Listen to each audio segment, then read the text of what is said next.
Good morning students, myself Subham sir from Sanskar Global School.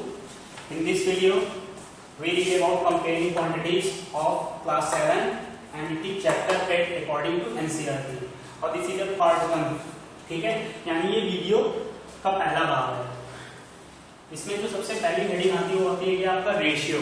Ratio क्या होता है? तो a ratio is a comparison of magnitudes of two और more quantities of the same kind by division. इसका मतलब क्या है कि रेशियो के अंतर्गत हम दो या दो से अधिक क्वांटिटीज के मैग्नीट्यूड का क्या करते हैं, कंपैरिजन करते हैं, ठीक है, डिवीजन मेथड से। जैसे देखिए आपको क्या किया गया कि ratio of 9 to ratio of ₹9 to ratio to ₹16 ratio दिया गया। तो देखिए सबसे पहले सेम काइंड का, ये भी रुपए में है और ये भी रुपए में है, तो ये सबसे पहले क्या हो गया, सेम काइंड का हो गया। अब इनका अगर हमें तुलना करना है तो क्या करेंगे, ₹9 ऊपर लिख दिया और 16 नीचे लिख दिया, ये आ गया आपका 9:16। अगर इसको जैसे मैं समझाना चाहूँ कि टोटल एक व्यक्ति था जिसके पास 16 + 9 ₹25 था, ठीक है, कितना रुपीस था, ₹25 था, ठीक। तो उस ₹25 में पहले वाले को कितना दे दिया, 9, और दूसरे वाले को कितना दे दिया, 25। तो जैसे टोटल रुपीस कितने थे उसके पास, 25, और 25 में अगर पहले वाले को कितना दिया, 9 काट दिया। तो इसको आप फिर अगर 25 से किया, आप ऐसे ना समझिए, डायरेक्टली ऐसे समझिए कि रेशियो क्या होता है, कंपैरिजन होता है मैग्नीट्यूड्स का, ठीक है, ऑफ टू और quantities of the same kind by division. आगे आपको क्वेश्चन लगाएंगे तो समझाएंगे इसको, ठीक है। फिर बात आती है इक्विवेलेंट रेशियोज किसे कहते हैं, ठीक। तो two ratios are called equivalent ratios. कोई भी दो रेशियो आपस में इक्विवेलेंट रेशियो तभी कहलाते हैं if they have same value, अगर उन दोनों की वैल्यू क्या हो, सेम हो। जैसे देखिए मैंने एक रेशियो लिखा है 9:15 और एक रेशियो लिखा है 21:35। इसको काटिए 3 से तो 3 3 या 9, 3 5 15, और इसको काटिए 7 से 7 3 21, 7 5 25। इसकी भी वैल्यू क्या है, 3/5, और इसकी भी वैल्यू क्या है, 3/5।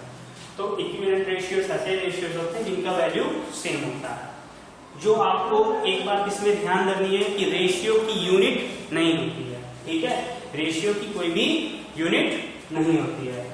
एक क्वेश्चन है, लिखा है 3a = 5b = 6c। अगर 3a की वैल्यू 5b के बराबर है, 5b की वैल्यू 6c के बराबर है, तो आपको a ratio b ratio c का क्वेश्चन वैल्यू फाइंड करनी है। तो इस तरीके से जब कभी भी क्वेश्चन आए तो आप सबसे पहले काम क्या करेंगे, ये सारी की वैल्यू को किसी भी वेरिएबल के बराबर ले लीजिएगा। जैसे हमने यहाँ पे लिखा है 3a = 5b = 6b = small k है।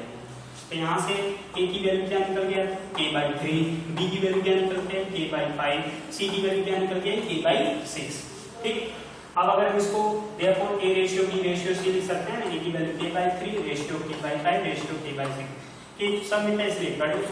अब आपका जो रेशियो है 1/3 रेशियो 1/5 रेशियो 1/6। जब इतना कर दीजिएगा तो आप नीचे जो आपकी वैल्यू दी है उसका एलसीएम निकाल दीजिएगा। एलसीएम ऑफ 3, 5, 6 कितना है, 30।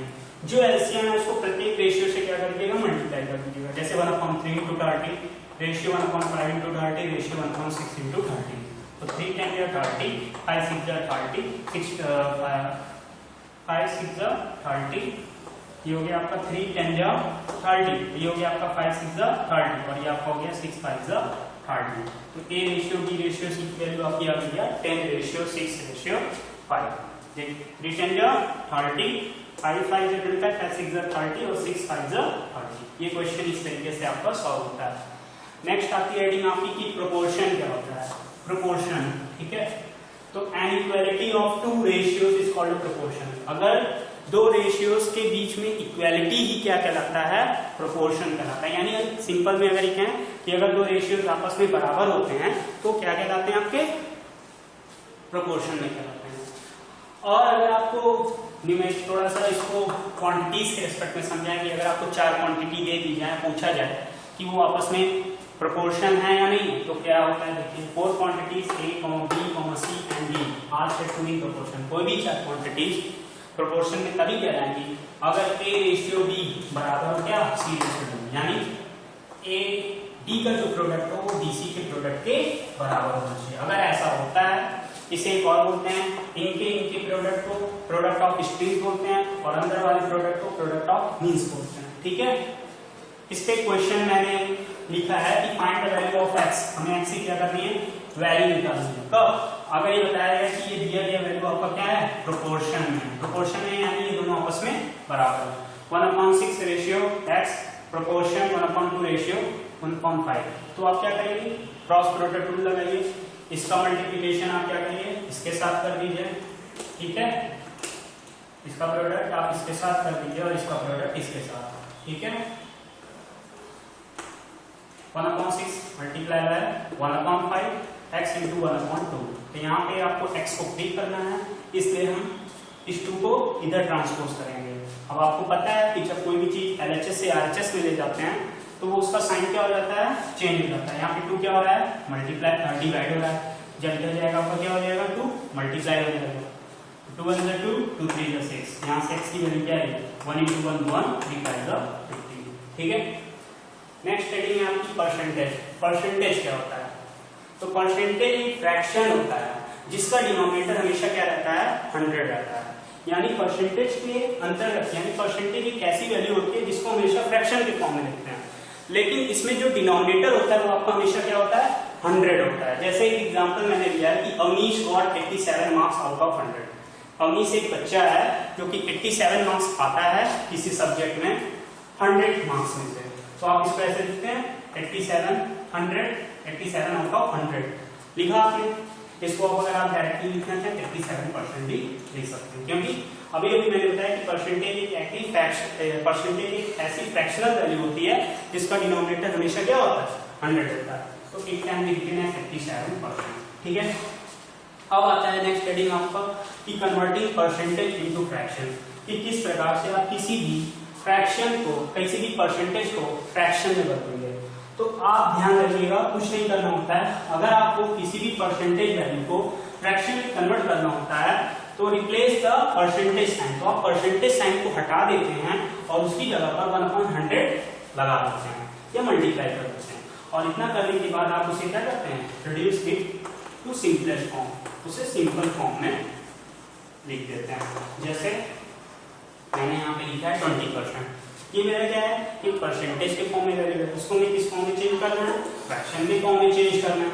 तो आप 20 को एज इट इज 20 लिखा। फिर मैंने क्या लिखा है कि फ्रैक्शन में बदलने के लिए आप परसेंटेज साइन को हटाया, तो मैंने परसेंटेज साइन यहाँ पे हटा दिया, रिपीट 1/100 और यहाँ पे 1/100 से मल्टीप्लाई कर दिया।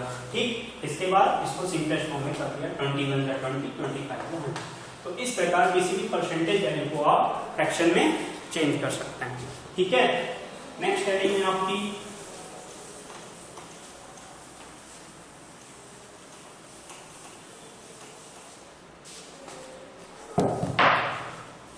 Converting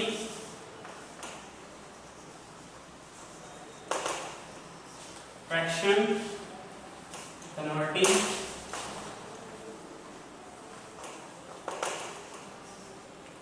fraction into